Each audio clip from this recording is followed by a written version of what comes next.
반갑습니다. 영문채널 김도현입니다. 이번 사건은 부산 영제구 거제동에 있는 유림 아시아드 타워 아파트 물건입니다. 자, 먼저 사건 내용 한번 보겠습니다.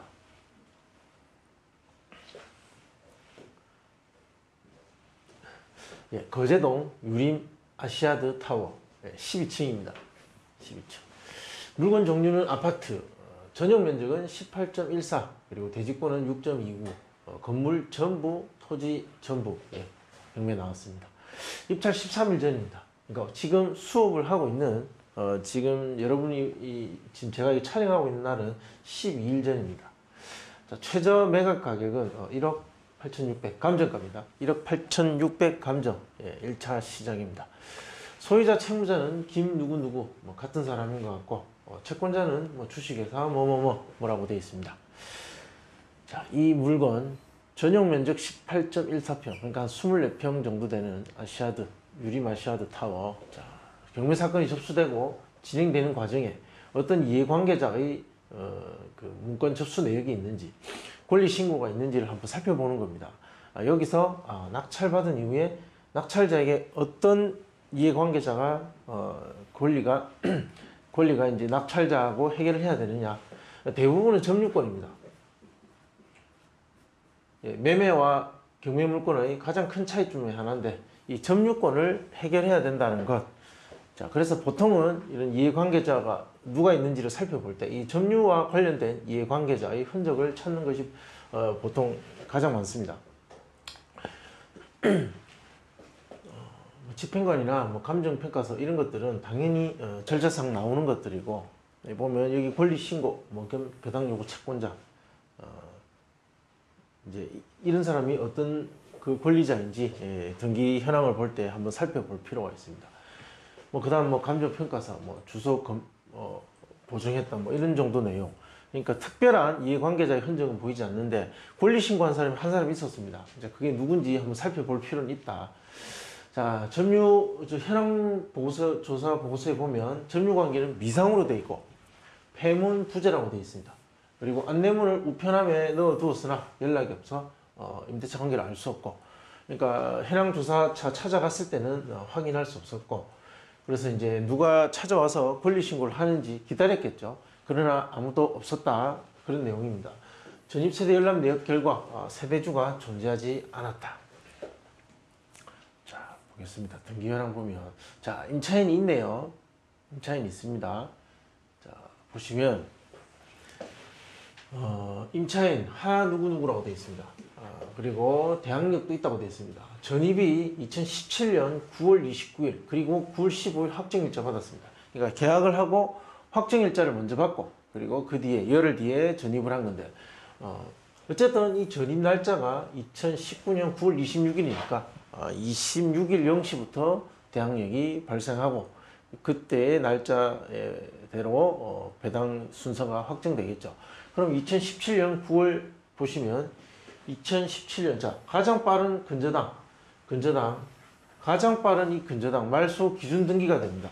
자, 이 권리, 이 날짜보다 이 임차인의 전입 날짜가 더 빠릅니다. 그리고 확정일자도 빠릅니다. 따라서 이 임차인, 이 사람이 배당 요구를 했습니다. 자, 이 사람의 배당은 가장 빠른 선순위 말소 기준 권리보다 더 먼저 배당이 될 겁니다. 그리고 만약에 배당이 다 되지 않는다면 인수가 되겠죠. 네, 인수됩니다. 자, 보증금 1억 9천입니다. 1억 9천. 이 말소 기준 등기 이후에 있는 이런 권리, 압류, 임차권. 자, 보시면 여기 임차권 등기 있습니다. 이것은 이제 임차인, 그 사람의 임차권 등기입니다. 전입일 2017년 9월 25일, 확정일자 2016년 9월 15일 이렇게 되어 있습니다. 그러니까 이게 인수된다는 거죠. 배당이 다 되면 문제될 게 없고요. 확정일자가 빠르기 때문에 가장 먼저 배당이 됩니다. 그러니까 이 사람이 배당을 다 못 받으면 그 못 받은 금액만큼은 인수된다. 자, 그럼 이 보증금이 얼마냐가 중요하죠. 입찰자 입장에서는 가장 중요한 건 이제 이거 되겠죠. 1억 9천. 그러니까 최소한 경매 집행 비용, 이 경매를 집행하는데 들어가는 비용, 자 이것은 법원이 가장 먼저 영순위로 가져갑니다. 그러니까 이 비용을 빼고 나머지 1억 9천 이 사람한테 가장 먼저 배당이 되겠죠. 그럼 이 사람이 배당을 다 받으면 상관이 없지만 다 못 받는다면 그 못 받은 금액만큼은 낙찰자가 인수될 수 있습니다. 따라서 낙찰 이후에 낙찰자에게 영향을 미치고 뭔가 해결해야 될 권리관계가 남는 그런 이해관계자가 있다라는 것입니다. 있습니다. 있다라는 겁니다. 그 금액이 1억 9천이라는 거. 따라서 낙찰가를 산정해서 입찰할 때 이 1억 9천이라는 걸 감안해야 된다는 겁니다.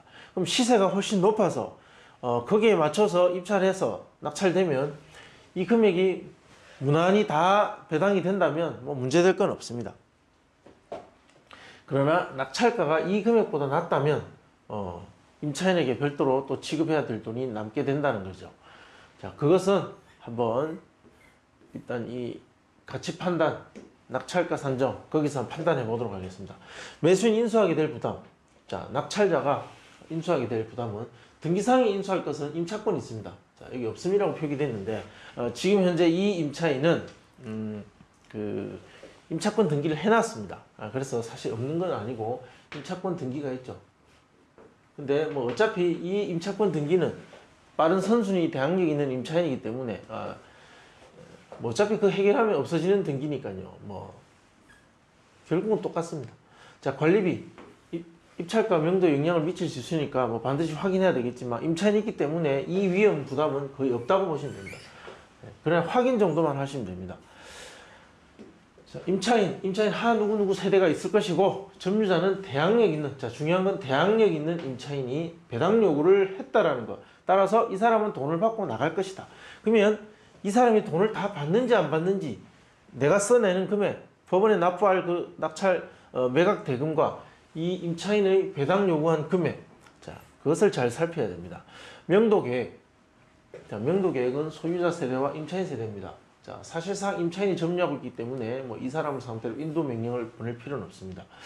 잔금 납부 약 1개월 뒤 배당 기일이 잡힐 겁니다. 뭐 한 40일, 50일 그 정도, 요즘에는 그 정도가 많던데, 자 1개월 정도 뒤에 배당 기일이 잡히면 그때 맞춰서 임차인은 보증금을 받고 나갈 겁니다. 그래서 일기일을 잘 조절해 가지고 그 이사 나가는 날짜와 이 배당 기일과 가급적이면 뭐 일치시키면 제일 좋겠죠. 어쨌든 잘 협의해서 내보내는 것이 최선입니다. 그리고 못 받는 금액이 발생하면 당연히 그 금액도 줘야 되고요.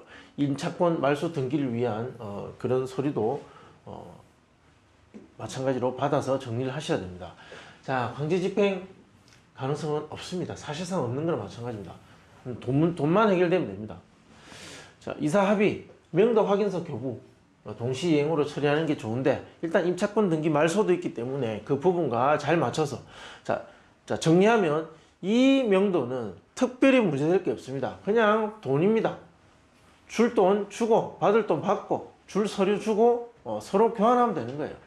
자, 그래서 아무 문제될 게 없습니다. 서로 주고 받을 서류 주고 돈 주고 이사 나가면 되는 겁니다. 명도 소송 가능성은 거의 희박하다고 보시면 됩니다. 돈만 맞추면 되는 겁니다. 자, 시장에 나와 있는 12층 남동향 물건. 자, 호가되고 있는 물건 보시면 이 경매 물건이 12층입니다. 그러면 중층 또는 고층 그 사이 정도 보면 되는데, 자, 15층 2억 4천. 자, 대략 보십시오. 호가가 2억 4천 정도 하고 있습니다. 이 사람이 받아야 될 금액이 1억 9천입니다. 그러면 어느 정도 써내면 2억 정도 만약에 낙찰이 된다면 이 금액은 무난히 받을 것 같아요. 그러면 호가되고 있는 걸 봤을 때는 뭐 낙찰가가 2억 정도 갈 거다라고 볼 수도 있겠죠. 그런데 여기 보면 2억 천이 있습니다. 2억 4천 전부 다 2억 4천대에 호가고 있고 실제로 2억 4천 정도 줘야 살 수 있는 그런 시장 상황이라면 이 1억 9천을 무난히 받고 특별히 추가적으로 더 지급할 것 없이 평화롭게 그냥 정리가 될 수 있습니다. 자, 그런데 시세가 좀 애매합니다. 2억 천도 있습니다. 그래서 실제 거래된 걸 한번 살펴봐야 됩니다. 보면 자, 동평형대 물건이 최근에 와서 1월 달에 거래된 거 보면 2억 2천 그리고 1억 9천이 안 했습니다. 그리고 2억 4천 7백 약 5천만 원이라는 큰 어떤 그 편차가 있습니다. 이 안에 어디에 이 금액이 있는지 사실 예측하는 입장에서는 이런 낮은 금액 그리고 호가로 치면 2억 천 자, 이런 금액에 맞춰서 계산할 수밖에 없다라는 거죠. 자, 그렇게 보면 1억 9천이라는 금액은 조금 아슬아슬합니다. 작년에 거래됐던 거 보면 여기 보시면 여기도 10월, 11월에 와서 거래량이 굉장히 증가했습니다. 증가하면서 이 매매 가격이 1억 중반대에 있던 가격들도 점점 올라서 2억을 넘어가기 시작합니다. 2억 2천, 2억 2천 7백, 2억 3천, 2억 3천. 자, 그러면서 12월에 계약이 뚝 끊깁니다. 이제 너무 오른 거죠. 수요자들이 받아들이기 힘든 뭐 지금 2억 4천5백 뭐 이렇게 호가하고 있는데 자, 이런 금액은 받아들이기 어렵다라는 거죠. 결국은 2억 1천, 2천 뭐 그게 상한이었다. 그리고 지금 현재 2억 1천도 나와 있습니다. 따라서 이 물건의 가치는 어느 정도 주면 지금 현재 매매할 수 있을까? 자, 생각해 보면 감정은 1억 8천6백 그런데 시장에 호가되고 있는 것은 2억 1천 정도. 따라서 한 2억에서 2억 1천이 가장 합리적이고 거래 가능성이 높은 금액의 범위가 아닌가라고 판단이 됩니다. 자, 그러면 한가 2억 원을 봤을 때는 이 보증금 아까 1억 9천이었죠. 이 1억 9천은 아슬아슬합니다. 추가적으로 조금 더 내야 될 수도 있다는 거죠. 2억 천 정도로 봤을 때는 뭐 거의 땅밖에 떨어지는 정도, 보증금 주고 뭐 땅밖에 떨어지는 정도 수준에 갈 수도 있다. 한번 보겠습니다. 이 인근에서 낙찰된 사례를 보면 희망 센트럴 뷰 그리고 유림 아시아드 타워 이렇게 2020년 11월과 8월에 있었습니다. 전용 면적 25, 18. 자, 이 물건이 가장 비슷하겠죠. 이때 2차에 낙찰되고 3차에 낙찰됐습니다. 자, 무려 3차까지 갔다는 것은 이 당시 8월 당시만 해도 1억 중반대까지 있었던 그런 아파트입니다. 여기도 순식간에 반응이 좀 있었습니다. 그리고 지금 약간 꺾일 듯한 어떤 그런 분위기인데 당시 5대1이었습니다. 3차임에도 불구하고 5대1이었다라는 것은 이 물건 자체가 아직 시장에서 크게 인기가 있는 수요자가 대단히 선호하는 그러한 물건은 아니다. 그렇게 볼 수 있겠죠. 희망 센트럴뷰도 마찬가지입니다. 2차까지 갔는데 2대1밖에 안 됐다는 거죠. 감정가 2억 7,800, 2억 1,900 이때 거래 가능 금액은 이러했고 낙찰가는 이렇게 기록되었습니다. 보시면 감정보다 거래 가능 금액이 낮습니다. 여기는 무려 한 4천만 원. 감정은 높게 되었고 실제 시세는 그 감정보다 훨씬 낮았습니다. 그래서 3차까지 갔고 낙찰은 사실 2차 금액은 넘은 것 같아요. 낙찰가는 1억 6,710억만 원. 거래 가능 금액 대비 95.5, 95.1. 자, 이거 가중 평균을 구하면 한 95.3 정도 되는데, 자, 하한가 2억에 적용을 해보면 1억 9,062만 원 됩니다.